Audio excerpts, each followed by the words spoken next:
Bueno, les damos la bienvenida a todos, les agradecemos estar hoy en esta charla que se llama El Big Bang, explorando el universo a gran escala, que está a cargo de Gabriel Bengochea. Les contamos un poquito, él es doctor en Ciencias Físicas de la Universidad de Buenos Aires, es investigador del CONICET, forma parte del grupo de teorías cuánticas relativistas y gravitación del Instituto de Astronomía y Física del Espacio, el IAFE. También trabaja en cosmología observacional, modelos de energía oscura y cosmología inflacionaria. También es el coordinador del área de divulgación del IAFE y el presidente del grupo de aficionados a la astronomía, el CAIFA, a quienes les agradecemos mucho esta propuesta y colaboración con la Asociación Argentina Amigos de la Astronomía. Para los que quizás no nos conocen mucho, la Asociación Argentina Amigos de la Astronomía es una asociación civil de aficionados que hace 91 años trabaja en la difusión de la ciencia astronómica desde el lugar de los aficionados, ¿no? Realizando cursos, talleres, conferencias, observaciones, y también se trabaja en conjunto con profesionales. Y por otro lado, el CAIFA, el Club de Astronomía Ingeniero Félix Aguilar, es un grupo de aficionados a la astronomía que desde hace 40 años desarrolla actividades de divulgación de la astronomía, abordando temas que van desde conceptos básicos de la astronomía hasta temas actuales de la física, astrofísica y cosmología. Les comentamos que esta charla se puede ver luego en YouTube, ¿sí? En los canales de cada una de las organizaciones, quizás después les podemos pasar el link, ¿no? De la asociación o del CAIFA. Y les recordamos a todos que las preguntas las pueden hacer, por lo menos en esta primera parte, únicamente por el chat, y Gabriel, bueno, después en la segunda parte va a tratar de contestar todas las que pueda. Así que bueno, te dejamos, Gaby. Bueno, buenas noches a todos y a todas. Gracias por sumarse a esta charla. Por mi parte les doy la bienvenida en nombre del Club de Astronomía Ingeniero Félix Aguilar, del CAIFA. Es un gusto para mí hacer esta actividad en conjunto con la asociación, a quienes cada año voy a visitar a su sede para charlar de cosmología. En el marco de este año particular, algo bueno a rescatar es la realización de este tipo de eventos, en donde pueden participar conjuntamente los socios de la asociación y los socios del CAIFA, y bueno, me pone contento lograr este nexo entre dos grupos de aficionados, como decía Mariela, con tantos años de trayectoria haciendo divulgación de la astronomía. Bueno, la idea de este encuentro es hacer una primera parte con la charla formal, donde les voy a contar las ideas generales detrás del modelo del Big Bang, y algunas de las observaciones recientes que sustentan este modelo. Y después vamos a hacer una segunda parte para las preguntas, vamos a hacer un debate, también les voy a contar algunas cosas más, un poco más específicas, de cosmología y problemas abiertos actualmente en la comunidad que trabajamos en estos temas. Bueno, voy a empezar con... Si me deja, ahí está. Voy a empezar con este grabado, aparecido en un libro del astrónomo francés Flammarion, en 1888, y cuyo origen o autor son desconocidos. Vamos a pensar que están representando quizás a un astrónomo que busca descubrir o descifrar el mecanismo detrás del funcionamiento del universo, mirando más allá de la atmósfera terrestre.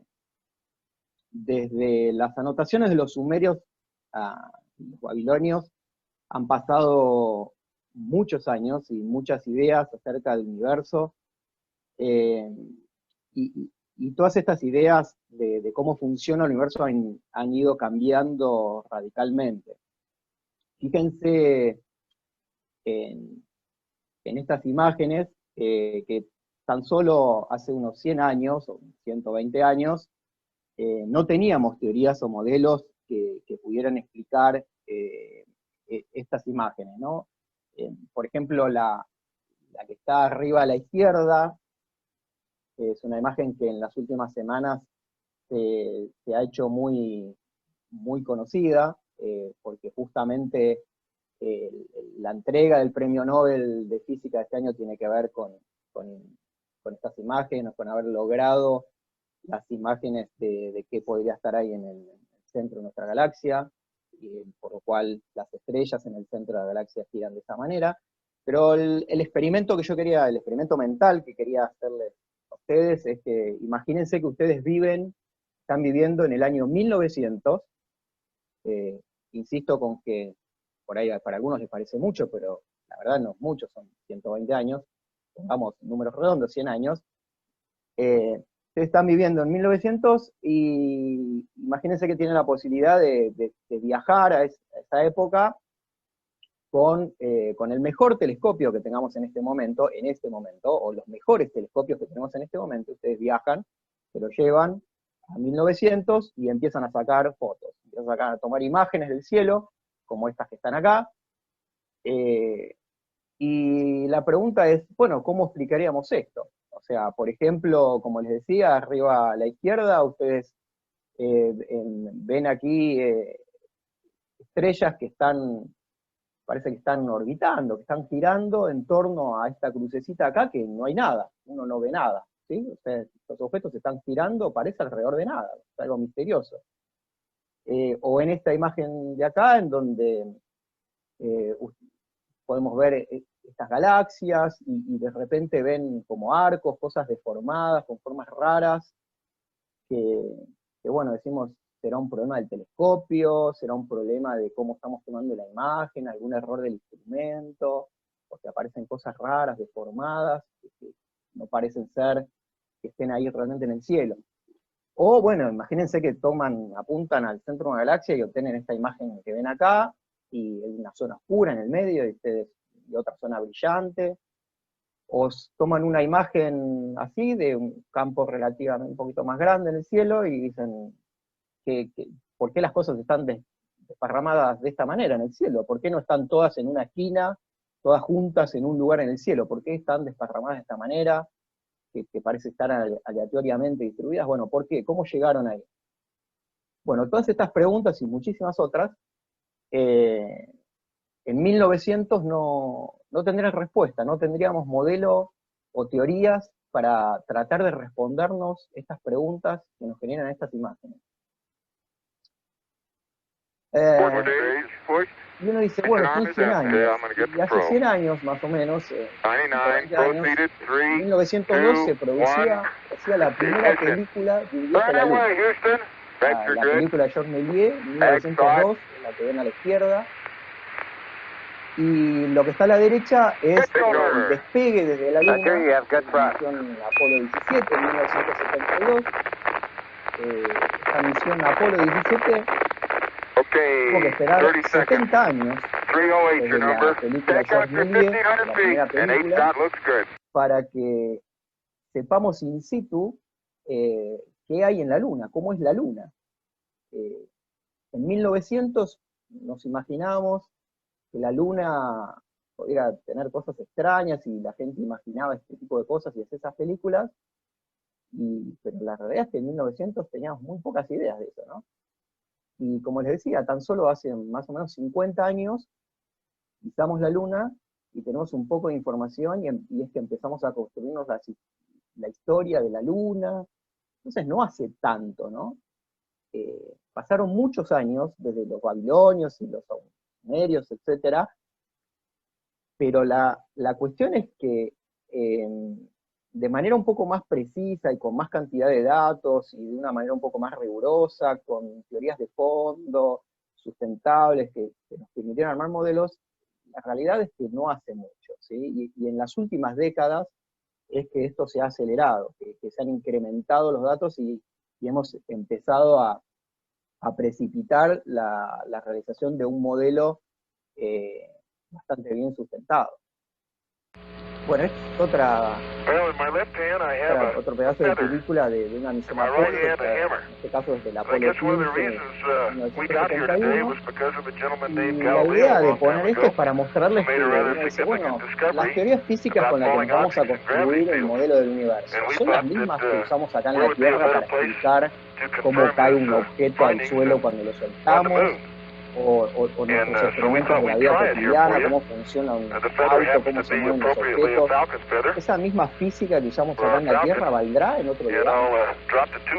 Bueno, en esta misión Apolo, fíjense, dejan caer dos objetos, un martillo y una pluma, al mismo tiempo, y efectivamente llegan al suelo al mismo tiempo, como nos dicen las ideas de Galileo o las ideas de Newton. Pero la verdad es que no hace mucho que eso lo hemos puesto en práctica en otro cuerpo celeste, que no sea la Tierra. Recién fue en 1971, no hace tanto. Y para esa época, más o menos, es cuando empezamos a enviar sondas interplanetarias, sondas a otros planetas para tratar de investigar esos otros planetas, y es donde hemos puesto a prueba las leyes físicas que usamos acá en la Tierra, y, ok, parece funcionar, mandamos un satélite, obtenemos datos, y en los planetas las leyes físicas parecen ser las mismas que usamos nosotros acá. Bueno, ok, también observamos la luz de galaxias o de objetos distantes, y toda esa información que nos llega, en principio, nosotros las explicamos con las mismas leyes. Pero entonces, en un acto de coraje y de valentía, los cosmólogos decimos, bueno, valen acá, valen en la Luna, valen en los planetas de nuestro sistema solar, parece que la luz que nos viene en los objetos la explicamos de la misma manera. Bueno, extrapolemos y imaginémonos que las teorías físicas que nosotros conocemos valen en todo el universo. Vamos a hacer esa extrapolación, vamos a hacer esa suposición, y vamos a ver hasta dónde llegamos, qué podemos explicar. Así que es así que con las mismas teorías físicas, los cosmólogos buscamos descubrir cómo funciona todo el universo. Bueno, ¿cuáles leyes físicas? Bueno, el pilar fundamental teórico de nuestro modelo es la teoría de Einstein de la relatividad general. La teoría para la gravitación, nuestra teoría más acabada, que nos parece funcionar mejor en todos los experimentos que hemos hecho a la fecha, la teoría de la relatividad general. Esta teoría viene desde el año 1915, cuando fue formulada por Einstein, y la idea de cómo funcionan estas ecuaciones de Einstein de la relatividad general, la idea es que nos relaciona la geometría del espacio-tiempo con el contenido que hay adentro, con el contenido de materia y energía. ¿Qué significa esto? Que en el fondo lo que nos está relacionando es, cuando hablamos de geometría, de alguna manera lo que queremos decir es cómo medimos distancias. Queremos una receta que nos permita medir distancias. Y la relatividad general lo que nos hace es ligar, relacionar la geometría con el contenido, como les decía. Entonces, fíjense que si nosotros logramos medir distancias en el universo, podemos tratar de descubrir de qué está hecho el universo. Y es fuerte lo que estoy diciendo, porque nosotros desde la Tierra, sin salir de la Tierra, medimos distancias y podemos saber de qué está hecho el universo. Eso es lo que nos permite hacer esta teoría de Einstein. Es una herramienta que, de ser válida, efectivamente de poner a prueba y tratar de describir el universo con esta teoría, tiene este poder, ¿no? Quería remarcar con eso. Por otro lado estaban las observaciones, que también se empezaron a gestar para principios de 1900. En 1912, Leifer, el astrónomo, es quien hace las primeras mediciones de desplazamientos de líneas espectrales en galaxias, en Andrómeda y en algunas galaxias cercanas. Es quien, analizando la luz que viene que venía de esas galaxias, encuentra los espectros de las líneas desplazadas.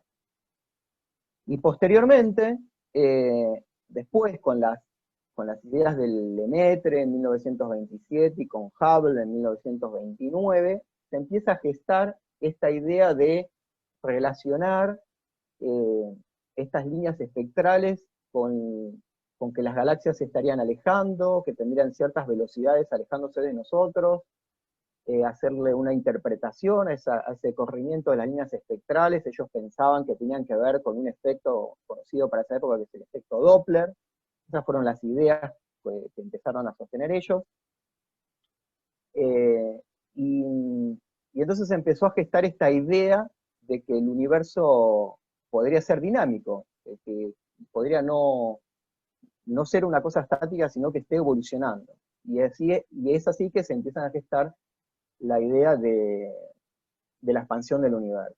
Entonces, en estos gráficos que les estoy mostrando acá, el Lemaitre es la primera persona que relaciona la teoría de Einstein con las observaciones de distancias a galaxias, empieza a encontrar esta correlación, y es la primera persona que obtiene un valor para la tasa de expansión del universo. Lo que hoy llamamos la constante de Hubble, el primero que a través de sus observaciones postula el primer valor para la tasa de expansión del universo, es Lemaitre, que después, 2 años después, hace esta publicación en Hubble, con unas observaciones un poquito más precisas, y también obtiene un valor para lo que hoy llamamos la constante de Hubble. Y conjuntamente, hoy tenemos una ley que le llamamos la ley de Lemaitre-Hubble, que data de estos años, y que lo que nos dice es que cuanto más lejos están los objetos, más rápido parecen alejarse de nosotros, y esa es la idea que está detrás de esta suposición de que el universo está en expansión. Bueno, llegamos a mediados del siglo XX, y es así, la relatividad general ya había nacido, la física cuántica también a partir de la década del 20, década del 30, empieza a desarrollarse y a formularse más rigurosamente, pero lo que quiero remarcar es que detrás de lo que nosotros llamamos modelo del Big Bang, el modelo cosmológico del Big Bang, están estos dos pilares teóricos, estas dos teorías que son la relatividad general de Einstein para la gravitación y la física cuántica. Esos son los dos pilares teóricos. Ahora, si bien ahí fue surgiendo el modelo del Big Bang, ese modelo, esa idea, también en las últimas décadas fue evolucionando, y hace unos 40 años atrás, la idea que teníamos del modelo del Big Bang no es la idea actual, también sufrió algunas mutaciones en las últimas décadas. Y uno de los problemas que tenía lo que se llamaba el Hot Big Bang estándar para la década del 80, uno de los problemas es el que se conoce como el problema del horizonte, y tiene que ver con lo siguiente. Si nosotros miramos al cielo, ¿no? Nosotros salimos una noche despejada, con un buen cielo, y miramos en distintas direcciones del cielo, y lo que vemos es que el cielo nos aparece muy parecido, muy similar en todas las direcciones que nosotros apuntamos los telescopios. Y entonces en este gráfico que está acá a la derecha, lo que quiero mostrar es que ustedes saben que cuando miramos en el cielo objetos distantes, estamos mirando hacia el pasado. Mirar al pasado en este diagrama está representado por este cono aquí que ven. O sea, nosotros estamos en esta superficie, en esta sábana, digamos, este es nuestro momento actual, nosotros estamos acá, por ejemplo, y cuando miramos con los telescopios, o con satélites, o con otro instrumento, miramos distante, estamos mirando atrás en el tiempo, y el asunto es que si nosotros miramos en distintas direcciones del cielo, por ejemplo, y no muy separadas en el cielo, supongamos dos direcciones en el cielo separados por una distancia angular más o menos de 2 lunas llenas. Nuestro modelo dice que si nosotros miramos a regiones separadas con ese ángulo, o más, si vamos hacia atrás en el tiempo, esas regiones en el cielo, si vemos en este gráfico, no tuvieron tiempo de conectarse y de mandarse información. Por ejemplo, estos puntos A y B, si nosotros los vemos en el pasado, estos puntos A y B, o este punto A con el punto de al lado, fíjense que estos conos de luz, no se están tocando. En este diagrama, esta sábana color roja vendría a ser el momento del Bang, del Big Bang, ¿sí? El nacimiento del universo está representado por esta sábana roja. Entonces no podemos ir más atrás en el tiempo que eso, en el marco del modelo del Big Bang. Entonces, nuevamente, cuando miramos hacia atrás, en distintas regiones del cielo, vemos que no todas las regiones del cielo tuvieron tiempo, desde el Big Bang hasta que se genera, y nosotros las observamos, esas estructuras, no tuvieron tiempo en tocarse, en estar en contacto y mandarse información. Entonces la pregunta que surge es, ¿por qué si yo miro en todas las direcciones del cielo, no importa en el ángulo en que yo miro, parece tener las mismas propiedades, parece venirme la misma información, parece ser todo muy parecido? ¿Cómo es que tuvieron tiempo para conectarse? Bueno, ese es un problema que tenía el modelo a principios de la década del 80.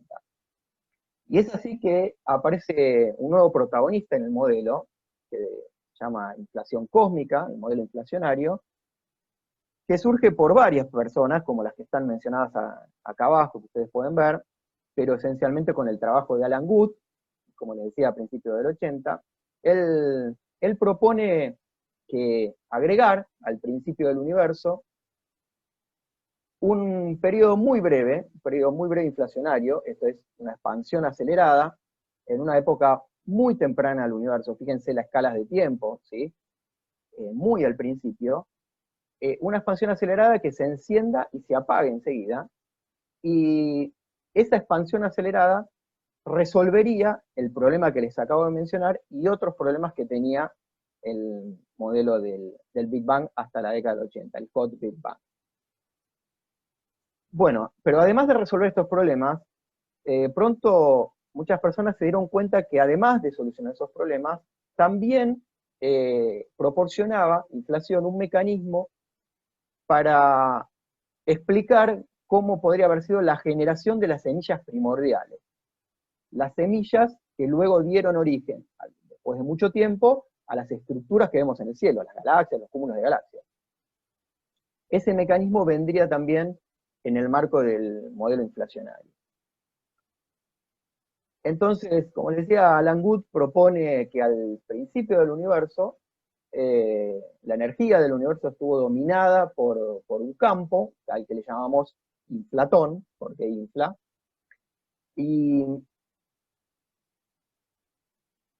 el truco de la solución, por ejemplo, al problema que yo les conté recién, al problema del horizonte, es justamente a esa sábana roja, que era el comienzo del universo, la idea es llevar esta sábana roja hacia atrás en el tiempo, o sea, agregar esta fase acelerada, ¿sí? Esta parte del diagrama hacia atrás en el tiempo, agregar una fase más al universo de manera acelerada, producida por este campo que le llamamos inflatón, por la energía de ese campo.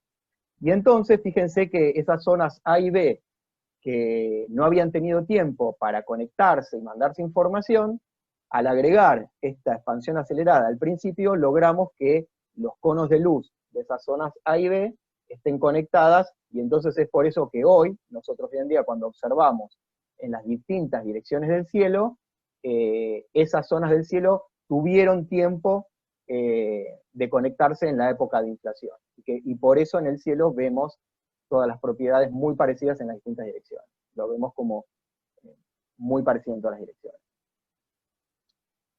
También les decía que inflación, además de resolver esos problemas, aparentemente proporcionaba un mecanismo para explicar cómo surgieron las semillas de estructura, las semillas primordiales. Esas semillas primordiales suponemos que tuvieron un origen cuántico, por eso les decía que los dos grandes pilares son la relatividad general para la gravitación y la física cuántica. La primera vez que aparece en un trabajo estas dos palabras, fluctuaciones cuánticas, son en un trabajo de 1965 de este físico cosmólogo Sakharov, que en realidad en este trabajo la idea por la cual aparecen las fluctuaciones cuánticas no son por el mismo motivo por el cual aparecen en el modelo actual, pero bueno, es cuando primero aparecen la idea de que la cuántica tiene que jugar algún rol en esto, ¿sí? Pero unos cuantos años más tarde, como les decía, a principios de los 80, aparecen las ideas más formales de cómo el origen de estas semillas primordiales podrían tener su origen en la física cuántica.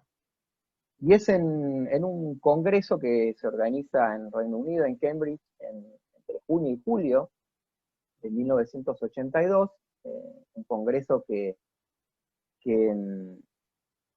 que arma Stephen Hawking y Gary Gibbons. Esta es la carta que le mandan como invitación a Alan Guth, en donde le dicen que, bueno, que se van a, en esta reunión se van a tratar varios tópicos abiertos en la cosmología, algunos problemas abiertos, y entre ellos está el problema de cómo habrían surgido las semillas primordiales, y que era uno de los tópicos de esta reunión. Bueno, a esa reunión asistieron las personas que están aquí, y de ese congreso empezaron a surgir formalmente las ideas de cómo se habrían gestado esas semillas primordiales de manera cuántica.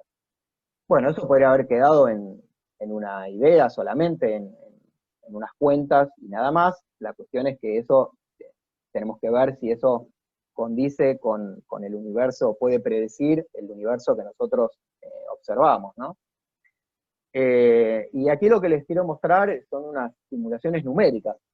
Ahora vamos a ver también observaciones, por supuesto, pero hay simulaciones numéricas que se hacen, y que efectivamente si uno en estas simulaciones pone como condición inicial estas semillas generadas durante la época de inflación, al principio del universo, bien al principio, en una época bien temprana, y hacemos evolucionar esas semillas generadas durante inflación, las hacemos evolucionar gravitacionalmente. O sea, esto que ven aquí de fondo serían las condiciones iniciales de esas semillas distribuidas de una manera muy, muy homogénea, o como por ejemplo este cubo que está acá, estas condiciones iniciales. Cuando las hacemos evolucionar gravitacionalmente, efectivamente parecen llevar a una formación de estructuras, conglomeración de estas estructuras, de estos objetos, de estos filamentos, que efectivamente, cuando hacemos mapas de galaxias, estas son observaciones, es un mapa de galaxias, efectivamente cuando catalogamos estas galaxias y vemos cómo están distribuidas a lo largo de las distancias, efectivamente lo que simulamos con estas condiciones iniciales y con los ingredientes que pensamos que hay en el universo, parecen dar algo muy parecido a lo que uno observa con los telescopios, ¿sí? Así que bueno, quiero remarcar que entonces esto que están acá abajo son simulaciones hechas por computadoras, y lo que está aquí arriba son observaciones hechas con telescopios, ¿sí? Bueno, ahora, después de inflación, ¿cómo sigue la historia? ¿Cómo sigue la historia del modelo del Big Bang? Bueno, entonces, vamos, en este diagrama, verticalmente es distancia, ¿sí? Tamaño, distancia, y horizontalmente es el tiempo, ¿sí? Cómo evoluciona el tiempo. Por supuesto, para poderlo dibujar tenemos que reducir dimensiones espaciales, así que acá solamente hay una dimensión espacial y el tiempo, ¿sí? Bueno, el modelo nos dice que después de inflación, esta expansión acelerada, ven cómo crece en tamaño muy rápido en el tiempo, y después, cuando termina inflación, el universo sigue expandiéndose. Fíjense que el tamaño del universo sigue creciendo, pero a una tasa menor, ¿sí? Sigue expandiéndose, pero a una tasa menor que en inflación. La historia del universo, el modelo del Big Bang, cuando uno pone todos estos ingredientes, y todas estas leyes físicas que nosotros pensamos que funcionen correctamente y describen la física de las partículas, etc., esta historia nos dice que a medida que el universo se expande, se va enfriando, y ese enfriamiento provoca o permite que vayan sucediendo distintos procesos físicos. Por ejemplo, que la temperatura disminuya lo suficiente para que se formen los primeros núcleos de los átomos, para que después se formen, bueno, sucedan ciertas reacciones y aparezca más radiación, etc. Hasta un momento que va a tener un rol protagónico en esta charla, que sucede, pensamos, más o menos cuando el universo tenía 380.000 años, después del Big Bang. Hoy la edad del universo la estimamos en unos 13.700 millones de años, así que fíjense que 380.000 años es muy poco, el universo era muy joven. Bueno, en ese momento pensamos que la temperatura disminuyó lo suficiente para permitir un proceso muy interesante, que es la formación de los primeros átomos estables, los primeros átomos más sencillos, el hidrógeno estable, ¿sí? Un protón y un electrón. Eso pensamos que sucedió en esta época, 380.000 años. Y en ese momento, que se forman los primeros átomos, lo que sucede es que justamente la materia, hecha por átomos, empieza a hacer su vida propia. Decimos que se desacopla de la radiación. Porque hasta ese entonces, hasta antes de los 380.000 años, fíjense que las temperaturas eran tan elevadas que la materia y la radiación acá está dibujada con estas vigoritas amarillas, ¿sí? Las radiaciones, electromagnetismo, ¿sí? Radiación electromagnética, hasta ese entonces estaban haciendo colisiones, o sea, chocaban entre la materia y la radiación, chocaban unas con otras, y ese choque impedía que se formen estructuras, que se formen átomos, se destruían enseguida. Con sucesivos choques se destruían. Pero a los 380.000 años, el universo, las condiciones del universo son las propicias para que la radiación no logre romper a los átomos que intentan formarse y se puedan formar. Ese momento entonces se llama el desacople de la materia y la radiación. La materia y la radiación empiezan a ser vidas separadas, ¿sí? Entonces, la radiación prácticamente no hace más colisiones con la materia y entonces puede expandirse con el universo, enfriarse con el universo, seguir su camino prácticamente libre, y al día de hoy, o sea, por supuesto en el medio se formaron después las estrellas, las galaxias, cúmulos de galaxias, hasta que llegamos al día de hoy, nosotros por acá, con un satélite, lo ponemos en órbita, medimos y detectamos, en principio, el modelo dice, deberías detectar esta radiación que vino enfriándose con la expansión del universo y que proviene de una época muy temprana, de cuando el universo tenía 380.000 años. Esta radiación, ustedes ya sabrán, habrán escuchado, se conoce como el fondo cósmico de microondas. El asunto de las microondas es porque al día de hoy, si se detectasen, esta radiación mayormente, la mayor intensidad debería estar en el rango de las microondas. Esta es la predicción, este es el panorama, la caricatura de nuestro modelo del Big Bang, que es lo que pensamos que fue sucediendo a lo largo del tiempo con nuestras leyes físicas para la materia y la gravitación, ¿no? Bueno, esa radiación, entonces, como les decía, de esta caricatura que yo les mostraba, uno dice, bueno, entonces en un momento tuvo que haber sucedido esto, esta radiación debería estar llenando el cielo, uno la debería poder detectar. Estas predicciones fundamentalmente las hizo George Gamow a fines de la década del 40, junto con Alpher o Hermann. Esta era la predicción, ¿sí? Que de estas reacciones debería aparecer esta radiación llenando el universo.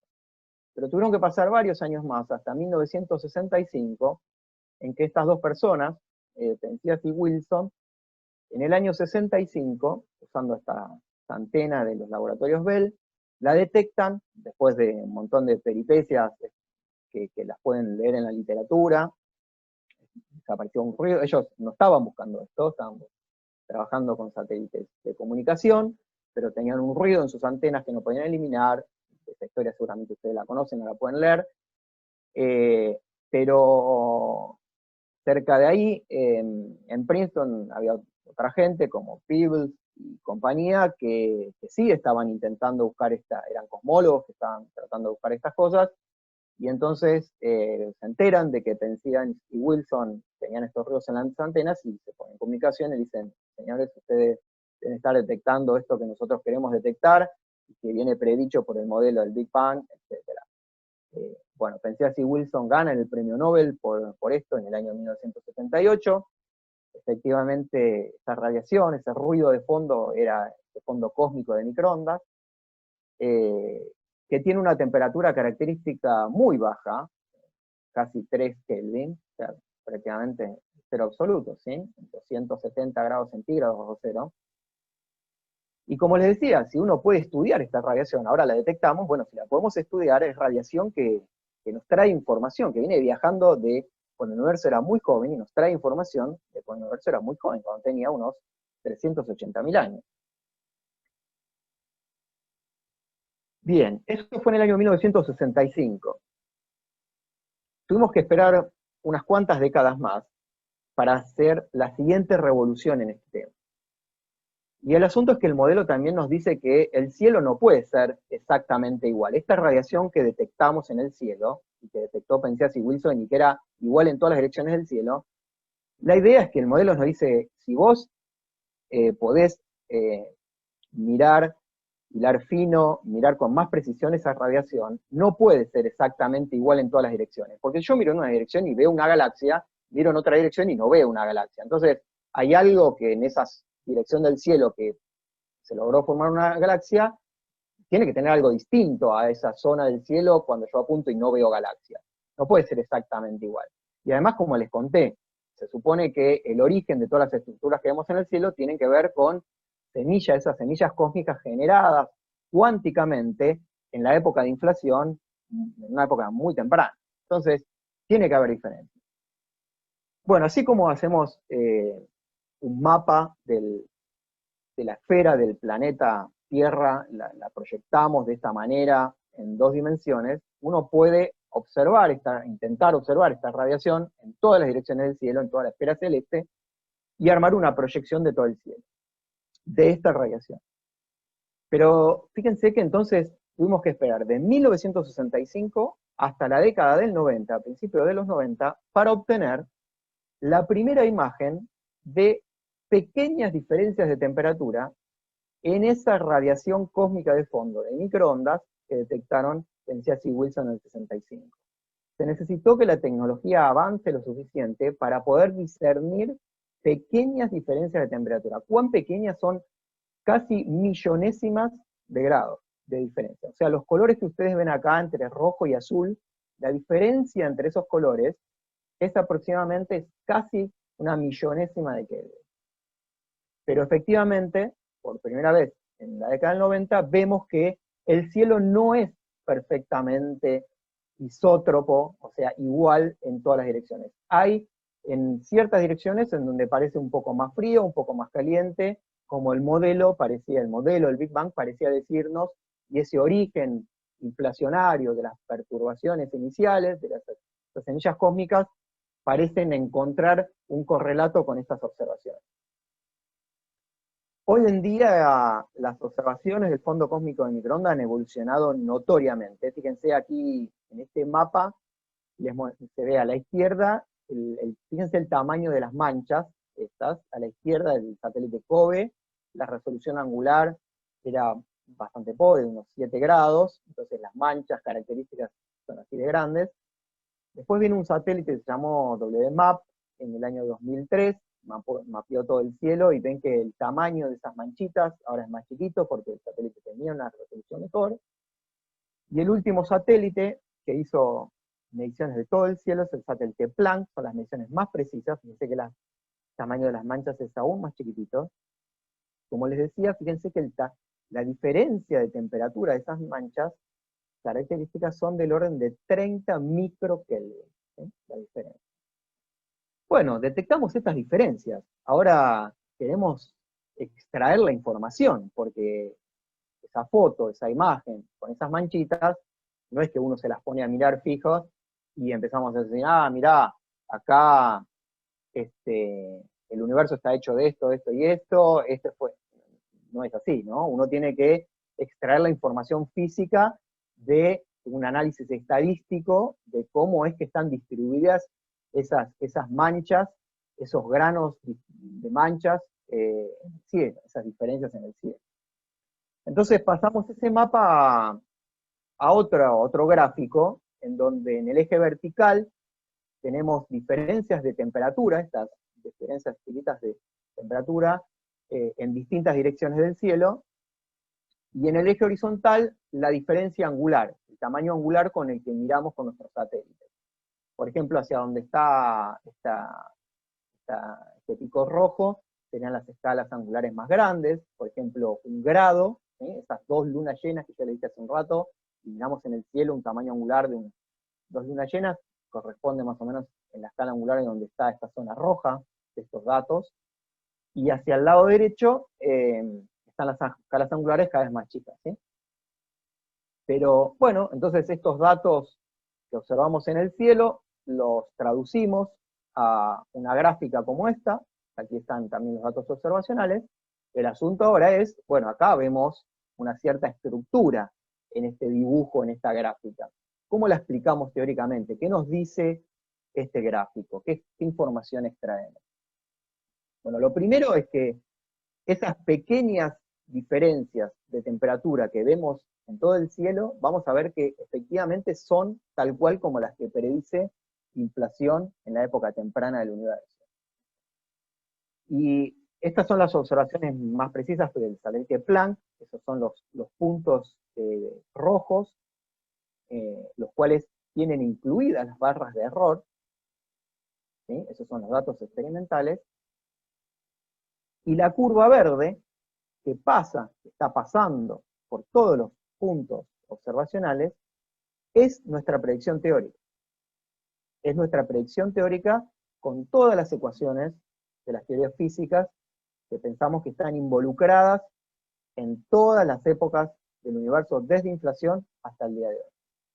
Cuando uno ve entonces el ajuste de nuestra predicción teórica, insisto, esta curva verde, con los datos observados, los datos experimentales del fondo cósmico de microondas, con los puntos rojos, uno no le queda otra que concluir que el modelo cosmológico es un éxito, porque la precisión con la que ajustamos los datos es asombrosa.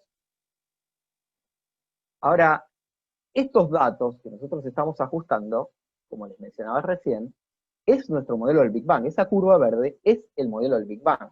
Esa curva verde tiene en sus ecuaciones que las describen la relatividad general de Einstein, la idea, el principio cosmológico, que es suponer que no hay dirección privilegiada en el cielo, que no hay lugar privilegiado en el universo, o sea que es isótropo y homogéneo, la física cuántica, el modelo inflacionario, la idea de que el universo se expande, cómo pensamos que es la física del plasma, cómo colisionan las partículas con la radiación, toda la física que describe eso. Sumamos todo eso es el modelo del Big Bang, y con eso construimos esa curva verde, que parece ajustar de manera increíble los datos observacionales que tenemos. Ahora, esa es una parte de la historia, porque nosotros nos asombramos, esto es genial, pero esta curva verde tiene parámetros libres. Esa curva verde nos dice algo, porque justamente la teoría de Einstein nos relacionaba la geometría del universo con el contenido. Entonces, de alguna manera, esa curva verde tiene la información de qué está hecho el universo. Y justamente, cuando uno analiza esa curva verde, uno va a las ecuaciones que permitieron ajustar tan genialmente esos datos observacionales, y uno puede extraer la información. Por ejemplo, de qué está hecho el universo. La forma de esa curva verde contiene la información de cuántos átomos hay en el universo, cuánta radiación hay en el universo.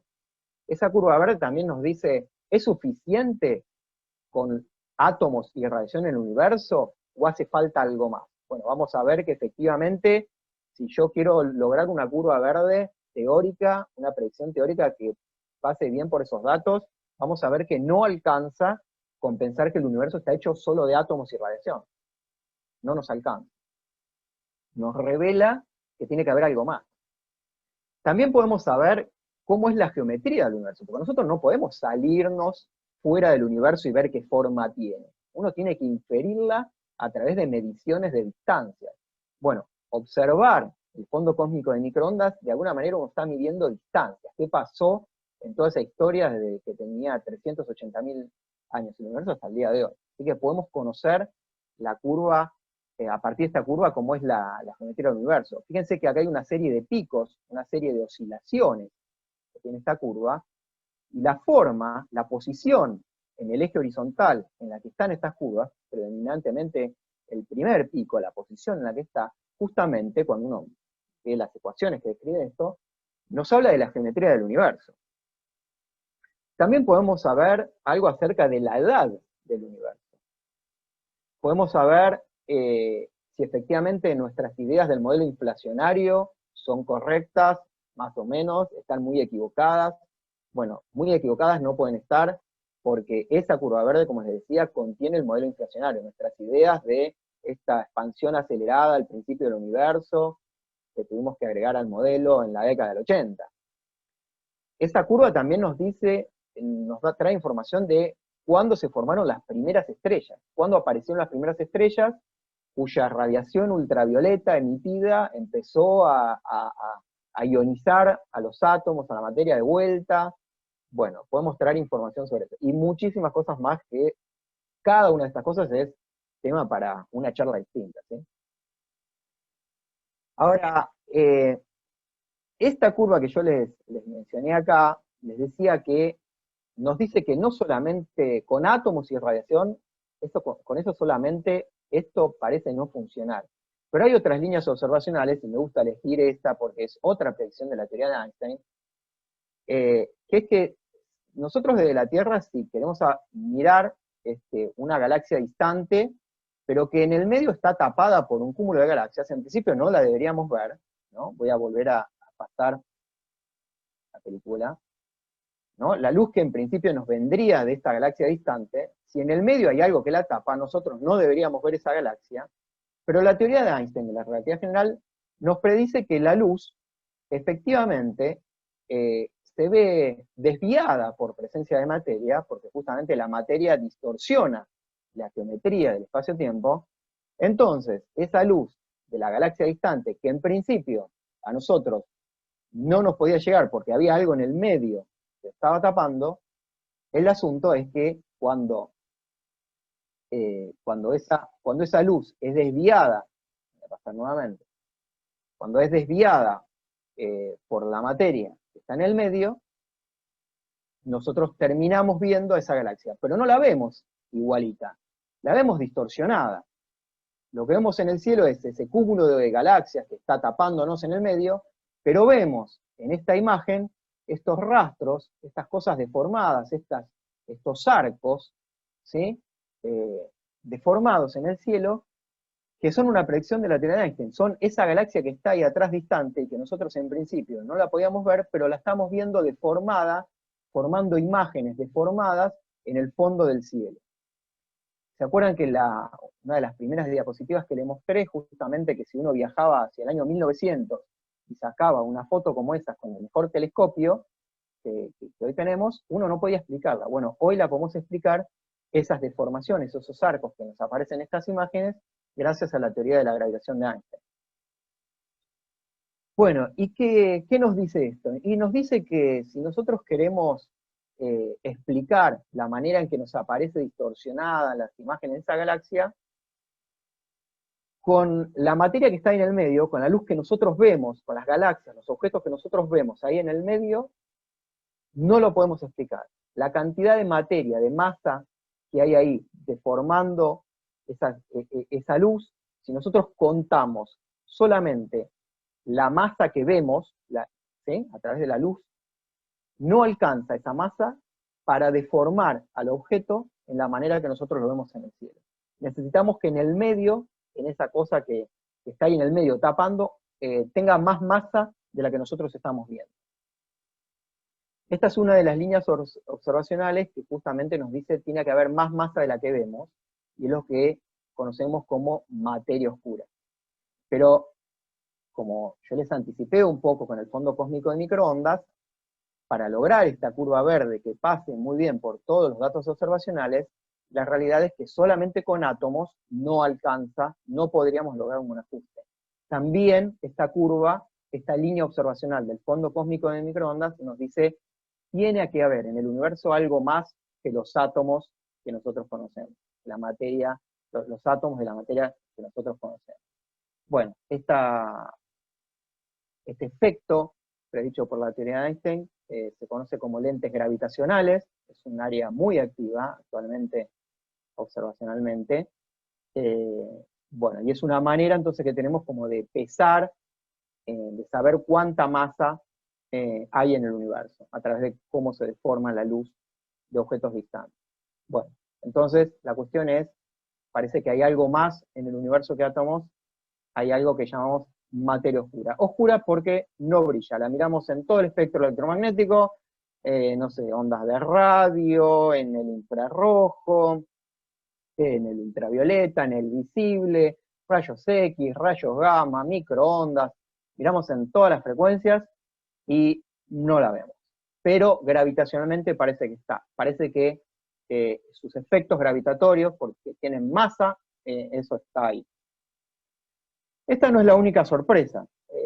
Bueno, a ver, para ponernos esto en tiempo, los primeros indicios de que falta masa vienen de la década del 50, así que bastante, y un poco más formalmente en la década de los 70 con una astrónoma, Vera Rubin, que también lo que ella midió fueron cómo se movían las galaxias, las estrellas en las galaxias, estrellas a distintas distancias del centro de la galaxia, veían cómo rotaban, y esas curvas de rotación de las galaxias también parecen decirnos que tiene que haber más masa de la que nosotros vemos, porque si no, solamente con materia visible, con átomos, uno no puede explicar el movimiento que tienen las estrellas en las galaxias. Así que ese es, en realidad, es de los indicios observacionales pilares por los cuales surgió esta idea de la materia oscura, ¿sí? Después vienen lentes gravitacionales, cosas más modernas. Les decía que esa no es la única sorpresa que hemos tenido en el modelo del Big Bang. A partir del año 1998 empezó a jugar otro protagonista.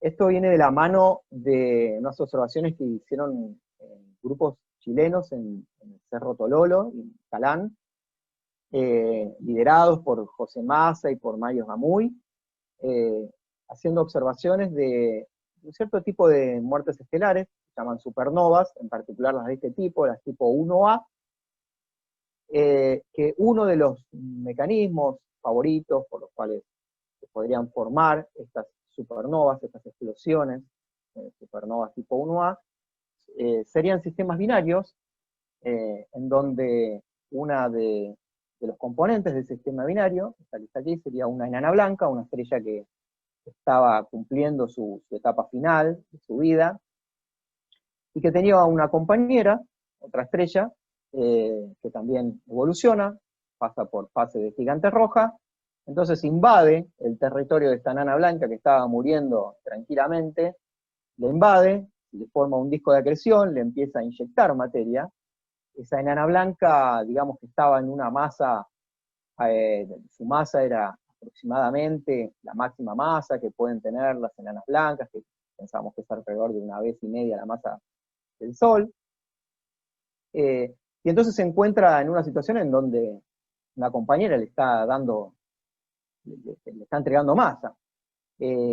Bueno, esa enana blanca entonces se hace inestable y explota. Y esa explosión es muy luminosa, libera muchísima energía.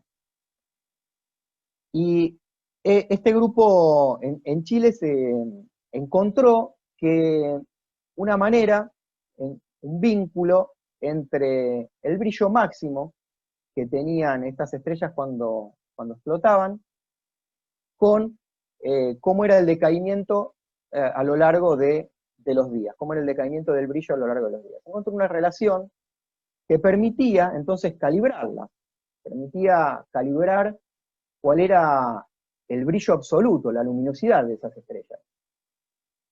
Y entonces, claro, si uno conoce cuánto es la luminosidad, el brillo absoluto de un objeto en el universo, sirve de candela patrón, porque es como que uno sabe cuántos watts tiene esa lamparita. Entonces, si uno sabe cuántos watts tienen estas lamparitas, y en principio estas muertes estelares tipo supernovas 1A, supongamos que suceden todas de la misma manera, porque hay enanas blancas, y las enanas blancas todas tienen la misma máxima masa, condiciones muy parecidas, entonces como que la luminosidad, pensábamos, deberían ser muy parecidas entre ellas. Entonces, si son muy parecidas entre ellas y tenemos una manera de calibrarlos, tenemos cuántos son los watts de esas lamparitas. Bueno, y ustedes saben que si nosotros vamos a una ferretería y compramos 2 lamparitas iguales, pongamos, no sé, de 100 watts, hoy en día ya no se consiguen de tantos watts, pero supongamos que conseguimos estas lamparitas, 2 lamparitas iguales de 100 watts, sabemos que tienen 100 watts, si a un amigo le damos unas de esas lamparitas y le decimos que se aleje de nosotros a 100 metros o 200 metros, esa lamparita ya no nos va a encandilar. Pero sigue siendo de 100 watts.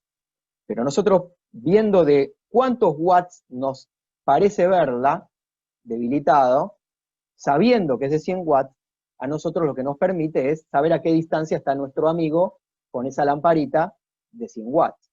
Nos permite medir distancia. Entonces, esta es el arte de magia, lo genial de poder calibrar estas explosiones de supernovas, porque son muy luminosas, tienen muchos watts, entonces nos permiten medir distancias muy lejanas. Bueno, este gráfico que está aquí representa en el eje vertical el brillo de estas supernovas, y en el eje horizontal el corrimiento al rojo, ¿sí? Algo que tiene que ver con la distancia, digamos, a estos objetos.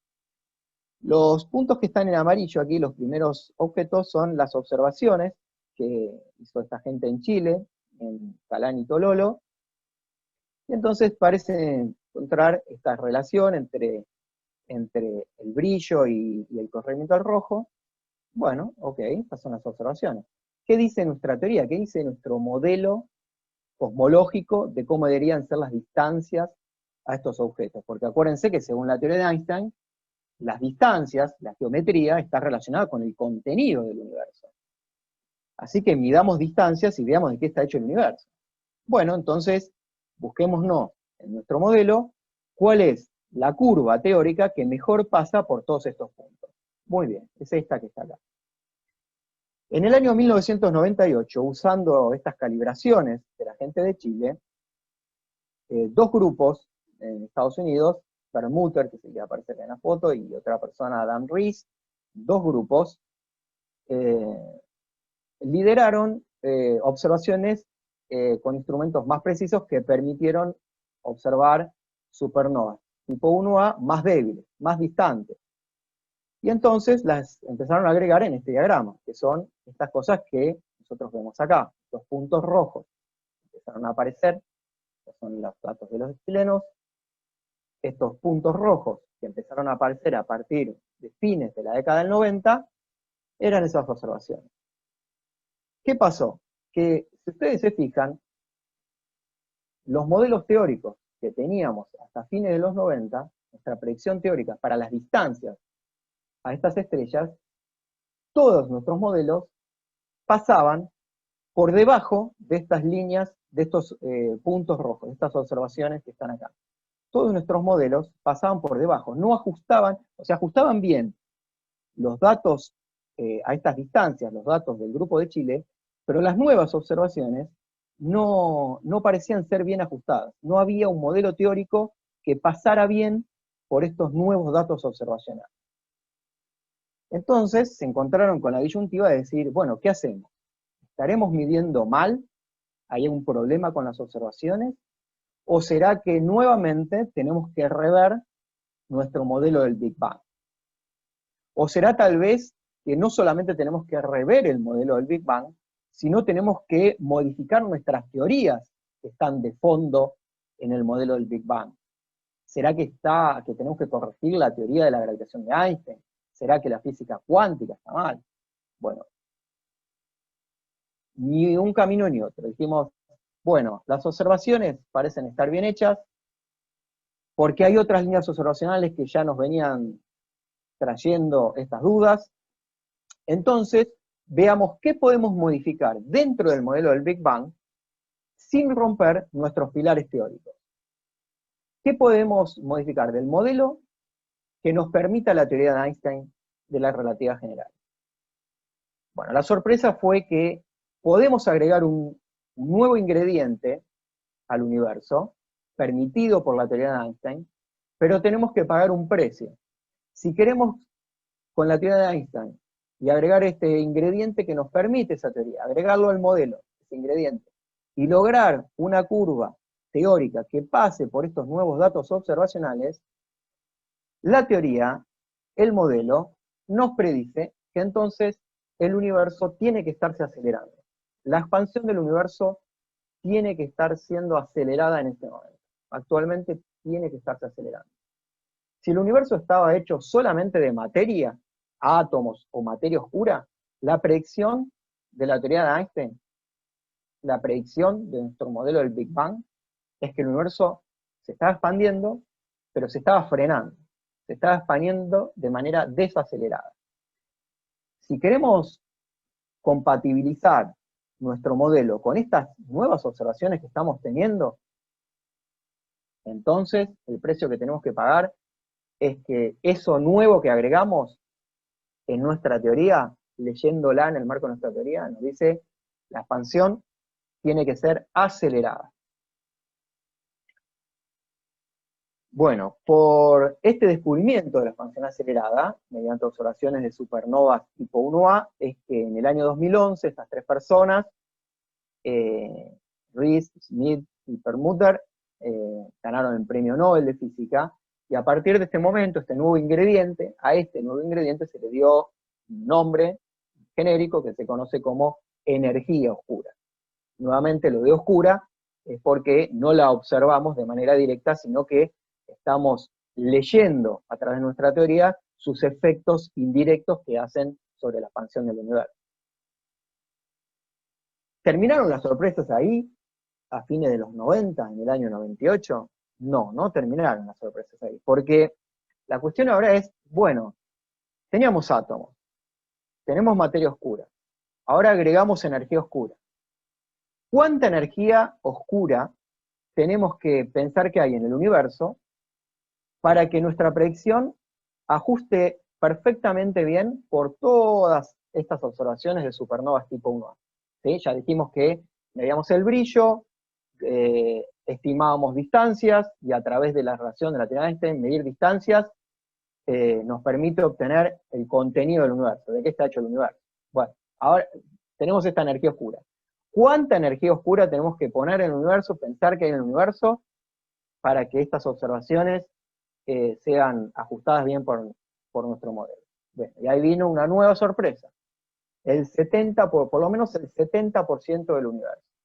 El 70% del contenido energético del universo tiene que estar en esta forma de energía oscura, haciendo que el universo se expanda de manera acelerada.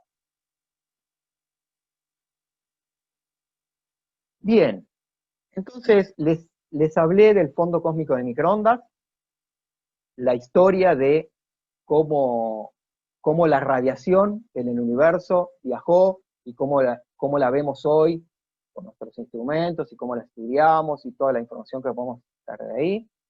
Les dije que teníamos que tener materia oscura, les hablé de las supernovas tipo 1A, otra línea observacional que nos dice que tiene que haber algo más que átomos, esta cosa de energía oscura.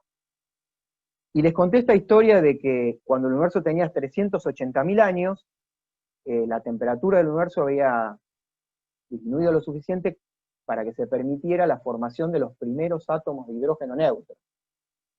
Y es entonces cuando la materia y la radiación empezaban a ser vidas aparte. Se producía el desacople de la materia y la radiación.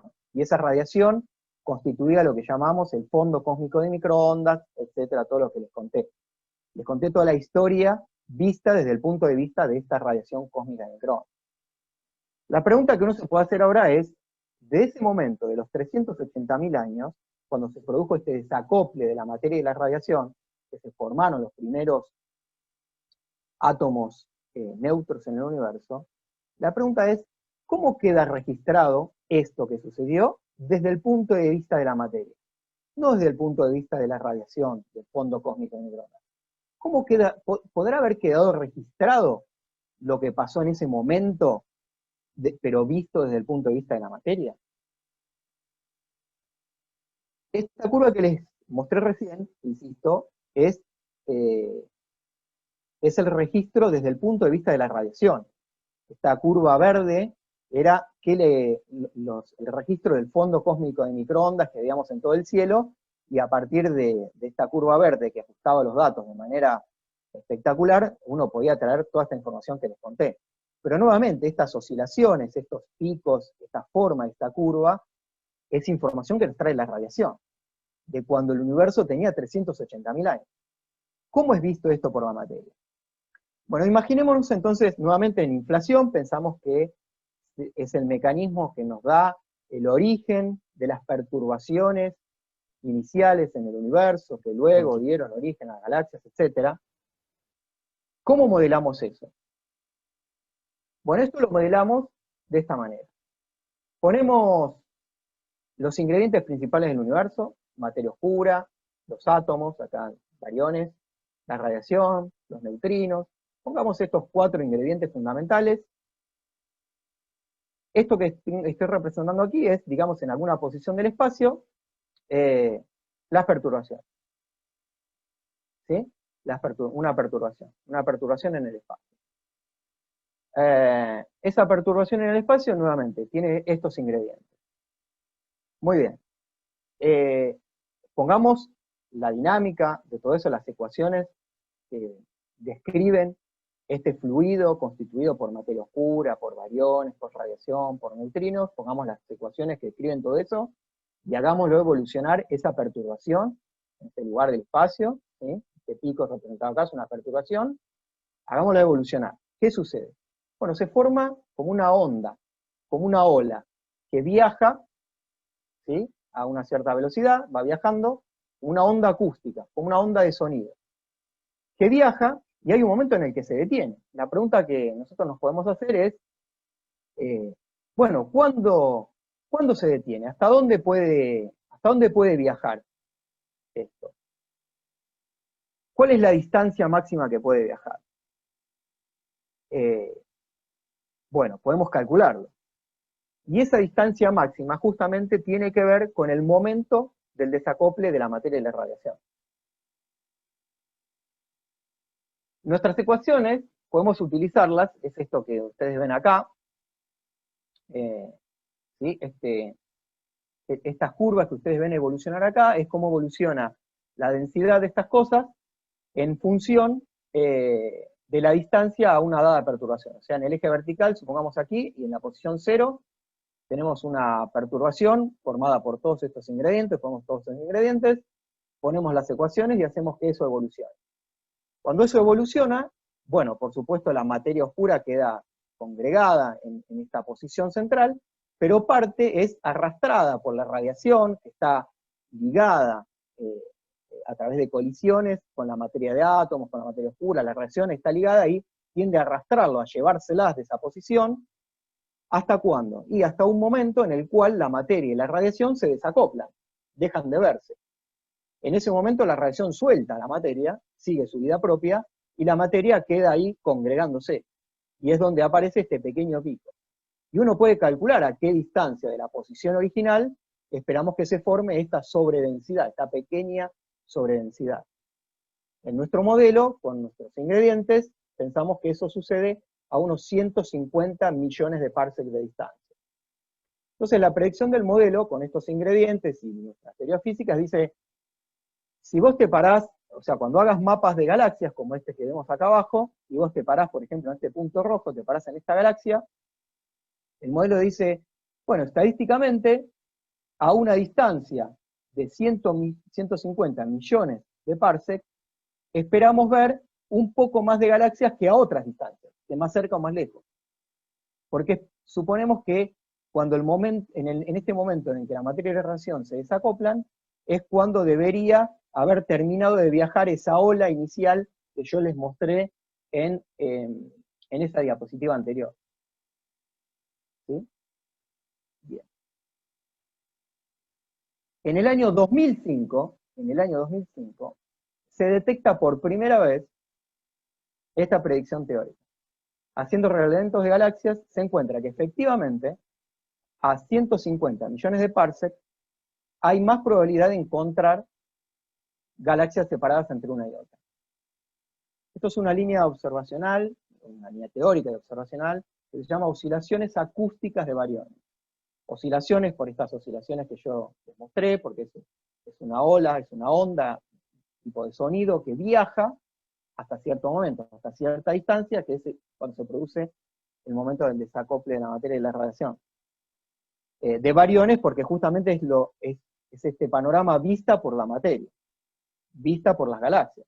Las galaxias esperamos que estén distribuidas de una manera tal que si uno se para en una galaxia, estadísticamente a 150 millones de parsecs, uno espera encontrar más densidad de galaxias que a otra distancia. Bueno, fue observado en el año 2005 por primera vez y abrió esta línea observacional de manera tremenda y hoy en día es una de las líneas observacionales también que ha crecido muchísimo. Pero nuevamente, esto nos permite medir distancias, esta escala patrón con la que nos armamos gracias a estas observaciones, medir distancias. Nuevamente nos abre una nueva ventana para medir de qué está hecho el universo, porque nuevamente medimos ahora distancias a galaxias y podemos obtener de qué está hecho el universo por otra línea observacional. Bien, entonces, cerrando un poco con la idea general de esta charla que queríamos mostrar, es que por lo menos combinando estas tres líneas observacionales, las del fondo cósmico de microondas, las de las supernovas tipo 1A, o las estructuras a gran escala, a través de estas oscilaciones acústicas de bariones, de ver cómo están distribuidas las galaxias en el cielo, esta combinación, cuando uno mezcla todas estas cosas, nos parece decir que nuestro modelo actual es el siguiente. Todos los átomos en todo el universo, o sea, la materia que más o menos conocemos bastante bien, los átomos, distribuidos en todo el universo, en todas sus maneras posibles, estructuras posibles en el universo formados por átomos, parece ser solamente el 4% del universo. Y es peor aún, porque de ese 4%, solamente el 0,5% es materia visible en forma de estrella. El resto está distribuido entre materia oscura, un 26% más o menos, y esta otra cosa que era la energía oscura, que hacía que el universo se expanda de manera acelerada. La pregunta que nos hacemos, por supuesto, que es parte de la pregunta que vamos a seguir en la parte del debate, es si estaremos en problemas, ¿no? Bueno, ¿cómo es que sabemos que el universo está distribuido de esta manera? O sea, yo les conté un poquito de estas líneas observacionales, y a partir de esas líneas observacionales terminamos en esta torta de distribución de cómo están las cosas en el universo. ¿Cómo es que sabemos eso? Viene en esta diapositiva. Cuando nosotros combinamos estas líneas observacionales, las ponemos en un gráfico, por ejemplo, como este. En el eje vertical es la cantidad de energía oscura, y en el eje horizontal la cantidad de materia en el universo. Átomos y materia oscura. Así que tenemos, por un lado, nuestra teoría, que predice cuánto podrían valer estos valores de parámetros, cuánta energía oscura, cuánta materia, y por otro lado tenemos las observaciones. Las zonas de color, que están aquí graficadas como estas elipses, son las regiones de probabilidad en donde mejor concuerdan nuestra teoría con las observaciones. Son las regiones de universos posibles, teóricamente, de acuerdo a las observaciones que tenemos. Los distintos colores representan las distintas líneas observacionales. ¿Ven? Por ejemplo, las que están en azul son los universos probables de acuerdo a las observaciones de las oscilaciones acústicas con bariones. Las zonas en rojo son los universos permitidos por las observaciones de supernovas. Y esta zona gris, que es muy delgada porque justamente son los datos más precisos que tenemos, son las del fondo cósmico de microondas. Bueno, ¿dónde hay una zona donde se cruzan estas líneas observacionales? Porque estas zonas de colores podrían estar muy dispersas y sonamos, porque distintas líneas observacionales parecerían estarnos diciendo cosas muy distintas, y ahí estaríamos realmente en problemas. Lo bueno es que hay una zona en donde se cruzan estas tres líneas observacionales de física bien distinta, y que es esta zona por acá. Y esa zona por ahí es la que justamente nos dice, si vamos a los ejes verticales y horizontal, nos dicen, bueno, si vamos al eje vertical, tenemos más o menos entre 0,5 y 1, o sea, más o menos es un 70%, más o menos, por aquí, de energía oscura. Y en el eje horizontal, que teníamos la materia, nos dice, más o menos el universo debería ser un universo que tiene 30% de materia. 30% de materia en total, átomos y materia oscura. Entonces ven que nuestras regiones de confianza son estas que están graficadas por estos dibujos. insisto, lo que nos dice es que un universo, por ejemplo, cuyos parámetros cosmológicos estén por aquí, por ejemplo, vamos a este, 80% de materia y 50% de energía oscura, eso sería un punto en este diagrama por acá, está en la zona blanca, no está en la zona de colores, entonces nos dice, ese universo no es posible, no es probable, no tiene probabilidad de representar la realidad de acuerdo a los datos observacionales que tenemos hoy. Los datos observacionales nos dicen que tu modelo teórico, tu universo, tiene que vivir por acá. Sí, nuestro modelo es correcto, por supuesto, sí. Los datos nos dicen algo más, porque uno se podría preguntar, bueno, ¿qué cosa es la energía oscura? Y ese es este otro gráfico que está acá. En el eje vertical voy a representar un parámetro cosmológico que se llama la W, y en el eje horizontal es la cantidad de materia. Nuevamente, los gráficos de colores son las regiones permitidas por los datos observacionales, las regiones donde concuerda la teoría de la observación, y entonces cuando combinamos estas líneas observacionales, nuevamente hay una zona en la que las tres zonas de colores coinciden, y entonces nos dicen, bueno, ya dijimos que el universo tiene 30% de materia, pero en el eje vertical, este parámetro W nos habla de qué cosa es la energía oscura. Bueno, ¿y qué cosa los datos parecen decirnos que es la energía oscura? Bueno, es algo cuyo parámetro cosmológico W vale -1. Esto se conoce como la ecuación de estado, lo vamos a hablar en la próxima segunda parte. Pero al día de hoy, todos los datos observacionales, fíjense que de hecho estos gráficos los estoy sacando de un trabajo que fue mandado a publicar en julio de este año, así que es bien reciente. Pero bueno, los datos observacionales parecen encajar con que la energía oscura tiene este parámetro que vale exactamente -1, y eso corresponde a lo que conocemos teóricamente como la constante cosmológica. La constante cosmológica es un ingrediente que está en la teoría de Einstein de la relatividad general, es parte de las ecuaciones de Einstein de la relatividad general, es lo que estaría haciendo que nuestro universo se acelerara en este momento, y justamente esa constante cosmológica, con la letra lambda se simboliza, justamente esa letra griega, lambda, es la que forma parte de nuestro modelo cosmológico de concordancia, que se llama así, lambda CDM, que son las siglas que representan lambda como la constante cosmológica, como energía oscura, y CDM significa cold dark matter, materia oscura fría, que sería este otro ingrediente que formaría parte del universo. Así que este es nuestro panorama actual. Acá pongo mis palabras finales, ¿sí? para terminar con esta parte formal de la charla, y abrimos las preguntas, debate, lo que quieran hacer. Las palabras finales serían que, por un lado, tenemos un modelo teórico que llamamos el Big Bang, con el que describimos de manera asombrosa numerosas observaciones. El fondo cósmico de microondas, las distribuciones de galaxias, las observaciones de supernova tipo 1A, y un montón de otras líneas observacionales más. Con nuestros cálculos, nuestras teorías físicas, tratamos de entender qué pasó y cómo pensamos que funciona el universo, cómo pensamos que fue la evolución desde inflación hasta el día de hoy. Nuestro conocimiento del universo en las últimas décadas incrementó notablemente, notablemente. Hoy conocemos con mucha precisión todos estos ingredientes del universo, pero fíjense que uno podría pensar acá, hacer esta distinción entre conocer y entender. Incrementamos mucho nuestro conocimiento, pero no estamos terminando de entender del todo qué son estos ingredientes. Tenemos muchos interrogantes abiertos, muchos. Algunos de estos interrogantes abiertos, por ejemplo, son ¿qué cosa es el espacio y tiempo? ¿Qué cosa es el espacio-tiempo?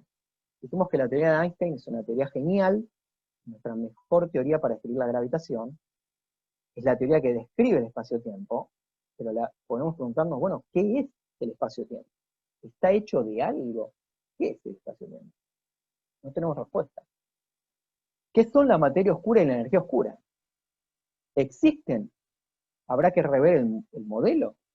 Bueno, si existen, ¿qué cosas son? ¿Cuál es la naturaleza? de esos dos ingredientes.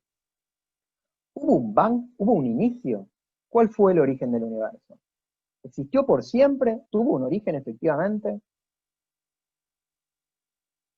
¿Son nuestras teorías, o dicho de otra manera, nuestras teorías actuales, están en su forma definitiva, en su forma terminada, en su versión final? ¿O tendrán que ser revisadas, modificadas? Bueno, ya tenemos indicios de que no pueden ser la versión final estas teorías. O sea, son muy buenas aproximaciones, nos sirven muchísimo para escribir muchas observaciones, pero sabemos que no pueden ser la versión final. Así que esa pregunta es una pregunta abierta. Bueno, como parte del CAIFA, como presidente del CAIFA, déjenme contarles a los que no saben que este año el Club de Astronomía ha cumplido 40 años desde su fundación, y que por supuesto los invitamos a que nos sigan por Facebook buscándonos, o por el canal de YouTube, en donde estamos siguiendo algunas de estas charlas que hemos estado haciendo durante este año, u otros videos. Pero bueno, los invitamos a sumarnos. Para nosotros es una alegría que el grupo hayan pasado 40 años y sigue funcionando, y seguimos haciendo actividades a lo largo de todo el año. Así que, bueno, los invitamos a sumarse. Así que bueno, yo acá ahora cierro entonces formalmente esta parte, les doy las gracias por acompañarme.